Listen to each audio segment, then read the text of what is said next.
بسم اللہ الرحمن الرحیم۔ محترم و مکرم سامعین گرامی، کبھی کبھی ہم سفر میں جاتے ہیں تو سفر میں نماز ہماری قضا ہو جاتی ہے، حالانکہ سفر میں بھی نماز قضا ہونے نہیں دینا چاہیے۔ آپ حضر میں ہیں، سفر میں ہیں، کسی کام میں ہیں، کسی مصروفیت میں، مشغولی میں، ہر حال میں نماز کبھی بھی ہمیں چھوڑنا نہیں چاہیے۔ لیکن کبھی ایسی مجبوری ہو جاتی ہے کہ موقع مل نہیں پایا اور نماز قضا ہو گئی۔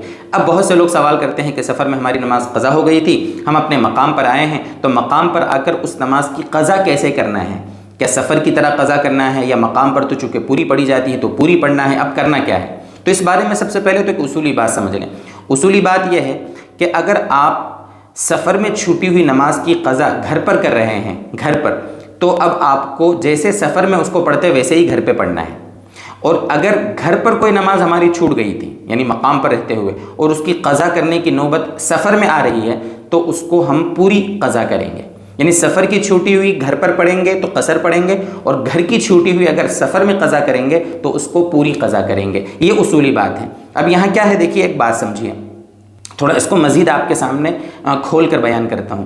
کبھی کبھی ایسا ہوتا ہے کہ سفر میں ہماری نماز چھوٹ جاتی ہے، لیکن جب ہم مقام پر پہنچے تو اس نماز کا وقت ابھی باقی ہے، اس نماز کا وقت ابھی باقی ہے۔ تو اب کیا کریں؟ جیسے اس کی ایک مثال سمجھیے، مثلاً ہم 100 200 300 کلومیٹر کتنی بھی دور سفر میں گئے، ٹھیک ہے، مسافر ہو گئے شرعی، وہاں پر مثلاً عشاء کی نماز ہماری چھوٹ گئی۔ جہاں ہم گئے تھے وہاں پر 8:30 بجے مثلاً عشاء کی نماز کا وقت تھا، 8:45 9 بجے جو بھی تھا، اور آپ وہاں نماز نہیں پڑھ پائے، اور آپ اپنے گھر پر رات میں 11 بجے 12 بجے پہنچ گئے، یعنی سفر میں آپ کی نماز چھوٹ گئی، آپ اپنے مقام پر پہنچے، اس وقت رات کے 12 بج رہے تھے، تو اب آپ رات کو 12 بجے گھر پہ پہنچ کے عشاء کی نماز کتنی پڑھیں گے؟ یہ سوال۔ تو جو اصول ابھی آپ کو بتایا نا کہ سفر میں اگر چھوٹے تو گھر پہ آ کے اس کی قضا سفر والی ہی کرنا ہے، وہ اس وقت ہے جب کہ سفر میں اس نماز کا ٹائم ختم ہو جائے۔ ابھی آپ رات کو 12 بجے گھر پہنچے تو ابھی تو نماز کا وقت باقی ہے، عشاء کی نماز کا ٹائم جب تک ہمارا فجر کی نماز کا وقت شروع نہیں ہو جاتا تب تک عشاء کی نماز کا ٹائم ہے۔ ہاں، اتنا لیٹ کرنا اگرچہ مکروہ ہے، وہ الگ مسئلہ ہے۔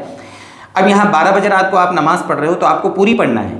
آپ کہو گے ابھی تو آپ کہہ رہے تھے کہ سفر میں چھوٹے تو اس کو سفر کی قضا کرنا ہے، تو وہ اس وقت ہے جب کہ سفر میں وہ نماز چھوٹے اور اس نماز کا وقت سفر میں ہی نکل جائے۔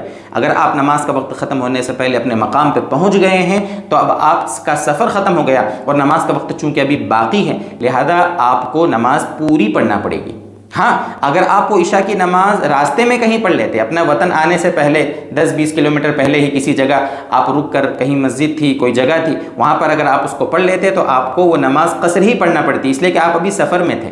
تو پتہ یہ چلا کہ آخر وقت میں، نماز کے آخر وقت میں آپ کیا ہیں؟ ابھی تک آپ نے نماز پڑھی نہیں ہے، اور نماز کے آخر وقت میں اگر آپ مقیم ہیں تو آپ مقیم والی نماز پڑھیے، اگر مسافر ہیں تو آپ مسافر والی نماز پڑھیے۔ کچھ بھی اس طریقے سے اپنے حساب سے فتویٰ نہ لے لیں، علماء سے رابطہ کریں، علماء آپ کے پاس موجود ہیں، مفتیان کرام کے نمبر آپ کے پاس موجود ہونا چاہیے۔ جب بھی ایسا موقع آئے فوراً مفتی صاحب کو کال کیجئے، ایک نے فون نہیں اٹھایا دوسرے کو کال کیجئے، تو آپ اچھے سے مسئلے کو سمجھیے، اس کے بعد عمل کرنے کی کوشش کیجئے۔ اللہ کرے کہ اس طریقے سے نمازیں ہماری اللہ کی بارگاہ میں قبول ہوں، اور صحیح اللہ تعالی ہمیں نمازیں ادا کرنے کی توفیق عطا فرمائے۔